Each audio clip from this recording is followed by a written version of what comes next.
And Meghan, are they truly separated and living, as Phil Collins famously said, separate lives? As ever, let me explain. Hi, good morning, Neil Sean here in the very heart of London. Nice to see you today. Now, this story, as I say, is a particularly interesting one because many royal commentators have claimed that they're heading for the divorce courts, that they've separated, leading separate lives, the usual things. And it's interesting when you think because a lot of signs point to, different things like that. Recently, of course, Prince Harry went to Pearl Harbor for the Remembrance Service, and then we see Meghan Markle popping up at that charity kitchen.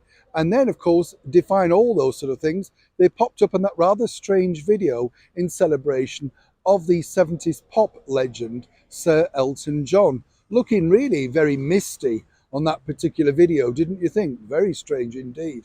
But as ever, what's the true story behind that? Because when they got married way back in 2018 now, when you think it was a spectacular day, wasn't it? Whatever people think, the sun shone, it was a brilliant celebration, and there was nothing of this to come that we've now foreseen, the negativity that's gone on for years. Now, a lot of people might say, well, there's two sides to every story. Meghan wasn't welcome into the British monarchy. It's all proven to be untrue, as we now know. But what is interesting is, the bottom line is really, are they still together? Well, let me tell you how this works. As I've told you before many times here on the show, Harry and Meghan now make their money from being a celebrity. They know that creating sort of, stories out of nothing by appearing to look distant, angry with each other, snapshots in pictures, that sort of stuff, it creates fodder for the gossip magazines. Now, when you call in, say, to their office and you say, could you clarify this for me? How true is this particular statement? Nobody ever wishes to respond. At best, you may get, we're not commenting on that. We don't necessarily believe in that story, that sort of thing. But really, by saying no comment, that lets the story build and build.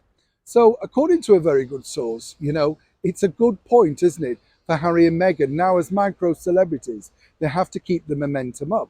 And the momentum is, of course, appearing on the front cover of the likes of the Globe, the National Enquirer, Woman and Home, all of those things that we pick up, read and throw away on the bus once we've gone through them.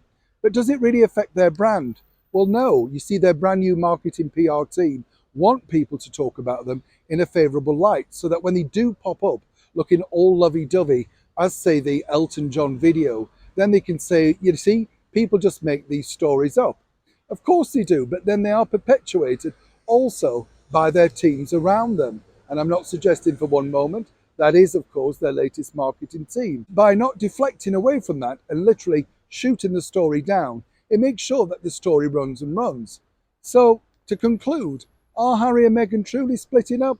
Well, they're only splitting up, of course, if they've got things to sell. And coming up right now, they have the docu-series, which looks a bit of a bomb. And then, of course, we've got his book. And let's not forget, later this week, they're going to be picking up that award, which is bound to cause a lot of backlash across the world's media. So if we see them looking lovey-dovey again, then, of course, that gives something else for the marketeers to work on. They can say that people are being negative, cruel, and unkind. But could anything truly be as unkind as picking up an award about racism against your own family? Think about that. Neil Sean in the very heart of London.